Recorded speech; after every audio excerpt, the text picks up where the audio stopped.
যে এজন মুখ্যমন্ত্ৰী আনৰ ঘৈণীয়েকৰ লগত কিয় লাগি থাকে তেখেতৰ বেলেগ কাম নাই নি এটা লোন লৈ লৈ চৰকাৰ বুলি ক'লে মানে বোকা চেটিৱাৰ খেল মানে ইটোৱে হিতুক আমাৰ অসমত চলিয়ে থাকে এদিন যদি হিমন্ত বিশ্ব পত্নীৰ কিমান সম্পত্তিৰ খবৰ ওলায় এদিন ওলাব গৌৰৱ গগৈ পত্নীক লৈ বৰ্তমান সময়ত কিন্তু হিমন্ত বিশ্বৰ পত্নীৰ খবৰটো অকমান তল পৰিছে গতিকে গৌৰৱ গগৈ পত্নীৰ খবৰে একদম উখল মাখল লগাই আছে বৰ্তমান সময়ত গৌৰৱ গগৈ পত্নীৰ বিষয়ে কৈছে যে তেওঁ পাকিস্তানী কোনোবা ISR সংস্থাৰ লগত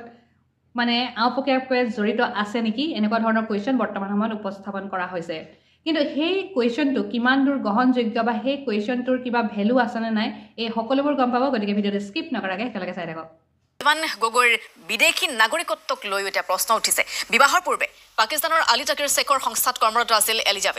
এলিজাবেথ পূৰ্বতে কৰ্মৰত লিড নামৰ সংস্থাটোৰ CEO আছিল আলী তাকিৰ শেখ পাকিস্তানী চোৰাংচোৱা সংস্থা ISR সৈতে জড়িত আছিল তাকিৰ শেখৰ ঘনিষ্ঠ সম্পৰ্ক কিন্তু সম্প্ৰতি সলনি হৈছে গৌৰৱৰ পত্নী এলিজাবেথৰ কৰ্মস্থলী সম্প্ৰতি এলিজাবেথৰ আয়ৰ উৎস আৰু জমাধনৰ পৰিমাণ কিমান তাক লৈ প্ৰশ্ন শেহতীয়া লোকসভা নিৰ্বাচনত দাখিল কৰা শপতনামাত বিতং তথ্য উল্লেখ কৰিছে গৌৰৱ গগৈয়ে সম্প্ৰতি OPM ইণ্ডিয়া প্ৰাইভেট লিমিটেডত কৰ্মৰত এলিজাবেথ অক্সফৰ্ড পলিচি মেনেজমেণ্ট সংস্থাৰ জ্যেষ্ঠ পৰামৰ্শদাতা হিচাপে কৰ্মৰত সংস্থাটোৰ পৰা লাভ কৰা দৰমহা আৰু বেংকৰ সঞ্চয় আয়ৰ উৎস গৌৰৱ গগৈৰ মুঠ সম্পত্তিৰ পৰিমাণ 4,90,00,000 টকা শপতনামাত পত্নী ৰূপায়ণ আৰু আয়ৰ বিতং বিৱৰণ উল্লেখ কৰিছে গৌৰৱ গগৈয়ে 2022-23 বৰ্ষত এলিজাবেথৰ আয়ৰ পৰিমাণ আছিল 26,31,650 টকা 2021-22 চনত 49,47,900 টকা একেদৰে 2020-21 বৰ্ষত আয়ৰ পৰিমাণ 46,07,490 টকা এলিজাবেথৰ হাতত নগদ ধন জমা আছে 25,000 টকা দিল্লীৰ গ্ৰেটাৰ কেলেছ HDFC বেংকৰ শাখাত এলিজাবেথৰ আছে 10 লাখ টকা একেটা বেংকতে এলিজাবেথৰ আছে আন 4টাকৈ একাউণ্ট দুটা একাউণ্টত জমা আছে ক্ৰমে 8 আৰু 12 লাখ টকা আন দুটা একাউণ্টত জমা আছে 63,000 আৰু 94,000 টকা দিল্লীৰে গ্ৰীণ পাৰ্কৰ ICICI বেংকৰ শাখাত জমা আছে 70,000 টকা ইংলেণ্ডৰ এটা বেংকত জমা আছে 2 লাখ টকা ইউকেৰ পেঞ্চন প্লেনত বিনিয়োগ 11 লাখ টকা EPFত জমা আছে 35 লাখ টকা HDFCৰ 4খন জীৱন বীমা আঁচনিৰ নামত বিনিয়োগ ক্ৰমে 23 লাখ 6 লাখ 35 লাখ আৰু 19 লাখ টকা DFC জীৱন বীমা আঁচনিৰ নামত 6 লাখ টকা বিনিয়োগ এলিজাবেথৰ নামত নাই কোনো ঋণ দিল্লীত 3 লাখ টকা মূল্যৰ Honda MH বাহন আছে এলিজাবেথৰ আছে 20 লাখ টকাৰ সোণৰ গহনা 3 লাখ টকাকৈ হীৰা আৰু ৰূপৰ গহনাও আছে এলিজাবেথৰ মুঠ জমাৰ পৰিমাণ 2 কোটি টকাৰো অধিক কোনো ধৰণৰ চাবৰ সম্পত্তি নাই এলিজাবেথৰ শেহতীয়াকৈ গৌৰৱ গগৈয়ে দিয়া সেইসমূহ তথ্য গতিকে বিতৰ্ক তেনেদৰে সোমাই পৰা দেখিবলৈ পোৱা গৈছে সাংসদ গৌৰৱ গগৈৰ পত্নী এলিজাবেথ কাৰ্লৱান গগৈ ভাৰতীয় নাগৰিকত্ব গ্ৰহণ নকৰা আৰু RSISৰ সৈতে সম্পৰ্ক থকাৰ মুখ্যমন্ত্ৰীৰ অভিযোগ এই অভিযোগৰ পাছত দেশজুৰি ৰাজনীতিতে আলোচনাৰ সৃষ্টি হৈছে অৱশ্যে কংগ্ৰেছ নেতাজনে পোনপটীয়াকৈ এই গোটেই কথাখিনি অস্বীকাৰ কৰা দেখিবলৈ পোৱা গৈছে সকলো স্পষ্ট কৰাৰ যিহেতুকৈ দাবী জনাইছে মুখ্যমন্ত্ৰীয়ে আৰু তাৰ পাছতে এনেধৰণৰ হিচাপ গৌৰৱ গগৈ এই বিষয়টোক লৈ এতিয়া চৰ্চা অব্যাহত থকা দেখিবলৈ পোৱা গৈছে এই সময়ত বেলেগ বেলেগ ধৰণৰ কথাবোৰ ওলাইছে যে বিদেশৰ চলি কিয় বিয়া কৰিলে অসমৰ চলি নাপালে নেকি খুৰাৰ লগত কিবা ভাল আছে নে কিবা বেয়া আছে নে এনেকুৱা বহুত কথাখিনি চব অপপ্ৰচাৰ কিন্তু নিৰ্বাচন সময়ত স্বাভাৱিক এই নিৰ্বাচনে 1 মাহ আগতে প্ৰকাশ হ'ল আৰু তাৰ ফলটো যোৰহাটৰ ৰাইজে দিলে এইবাৰ দেখিছোঁ বিজেপি দলৰ ভিতৰত নতুন ভয় নিৰ্বাচন বিধানসভা নিৰ্বাচন 1 বছৰ পিছত আছে এতিয়াৰ পৰা অপপ্ৰচাৰ আৰম্ভ কৰিলে এইবাৰ বেছি তেওঁলোকে শংকিত হৈছে নেকি যিহেতু ৰাইজৰ তেওঁলোকৰ প্ৰতি মোহভংগ হৈছে তেওঁলোকে গম পাইছে যাৰ ফলত পঞ্চায়ত নিৰ্বাচন পাতিবলৈ তেওঁলোকে সাহস কৰা নাই এটা পিছত এটা তেওঁলোকে কাৰণ দেখাই আছে আৰু মই ভাবোঁ বিশেষকৈ মুখ্যমন্ত্ৰী মহোদয় যেতিয়াৰ পৰা বিজেপি দলৰ নতুন সভাপতি দিলীপ শইকীয়া ডাঙৰীয়া সভাপতিত্ব ল'লে তেতিয়াৰ পৰা আৰু তেওঁলোকে শংকিত হৈ গৈছে গম পাইছে যে তেওঁ পৰিয়ালৰ কিছু ডেফামেশ্যন কেছ এইবোৰ চব বাতৰি দিল্লীত কাণত পৰিছে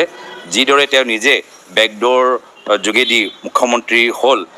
কোনদিনা বিজেপি নেতৃত্বত তেওঁক আঁতৰাই বেকডোৰৰ পৰা দিলীপ শইকীয়াক মুখ্যমন্ত্ৰী বনাই দিয়ে এয়ালৈ তেওঁলোকেও অলপ শংকিত হয় বহুত তেওঁলোকৰ কাম কাজবোৰ খোজ কাবাজবোৰ আমি অনুমান পাইছোঁ যে আপুনি নিজে আপোনাৰ যিহেতু পত্নী অভিযোগ আহিছে ISR লগত ইছলামাবাদত কাম কৰে আপোনাৰ পোনপটীয়াভাৱে আমি জানিব বিচাৰিছোঁ মই সেইটোৱে কৈছোঁ কোনোবা দিনতো কোনোবাই সুধিলে মই কৈছোঁ তেওঁ যদি ISI এজেণ্ট সলমান খানৰ চিনেমা এটা আছে টাইগাৰ জিন্দায়ে ময়ো মানে ৰ এজেণ্ট এতিয়া তো যদি তেওঁ আছে ময়ো ৰ এজেণ্ট এইবোৰ চব অপপ্ৰচাৰ মনোৰঞ্জন অসমৰ জনসাধাৰণ চব কথা ভালদৰে জানে আৰু অসমৰ জনসাধাৰণ আজি তেওঁৰ বিবেক শক্তিৰ ওপৰত মোৰ বিশ্বাস আছে তেওঁলোকৰ ওপৰত মই এৰি দিছোঁ 12 বছৰ ধৰি আপোনাৰ পত্নীয়ে নাগৰিকত্ব লোৱা নাই যে চিটিজেনশ্বিপ লোৱা নাই ভাৰতীয় নাগৰিকত্ব এই সম্পৰ্কে কি কয় মই কৈছোঁ যে মুখ্যমন্ত্ৰী অলপ টেনশ্যনত আছে যাৰ ফলত তেওঁৰ মানে পৰিয়ালৰ কিছু ডেফামেশ্যন কেছবোৰ, এতিয়া কলিয়াবৰ তিনিআলিৰ সন্মুখতো হাইৱে কেছবোৰ, এইবোৰ চব মানে দিল্লীত কাণত পৰি আছে। এই দিল্লীৰ মানে নিজৰ বিজেপি দলৰ নেতৃত্বক ভাল পোৱাবলৈ কাৰণে এই কিছুমান ধৰণৰ মন্তব্য প্ৰকাশ কৰি আছে। মোৰ ফালৰ পৰা তেওঁৰ প্ৰতি শুভেচ্ছা থাকিল। দিল্লী বিধানসভা নিৰ্বাচন আপোনাৰ ঘোষণাই কৰা হৈছে,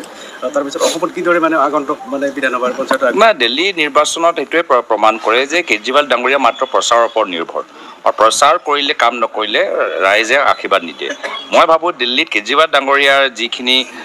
মানে শেষত গৈ যি ফলাফল হ'ল,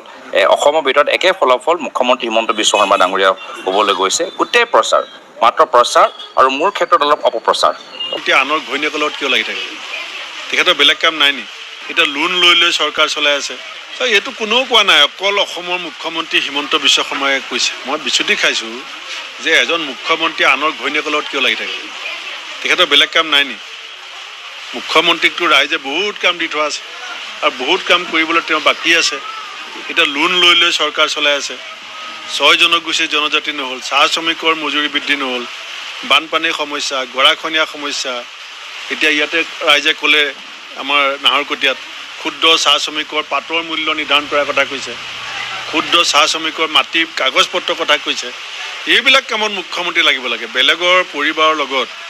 এগৰাকী মুখ্যমন্ত্ৰী, আমাৰ দৰে অসমৰ এখন ইমান এটা ঐতিহাসিক ৰাজ্য, আমাৰ মুখ্যমন্ত্ৰীৰ চকীখনৰ যিটো গৰিমা, এই গৰিমাটো তেখেতে লাঘৱ কৰিবৰ কাৰণে চেষ্টা কৰিব।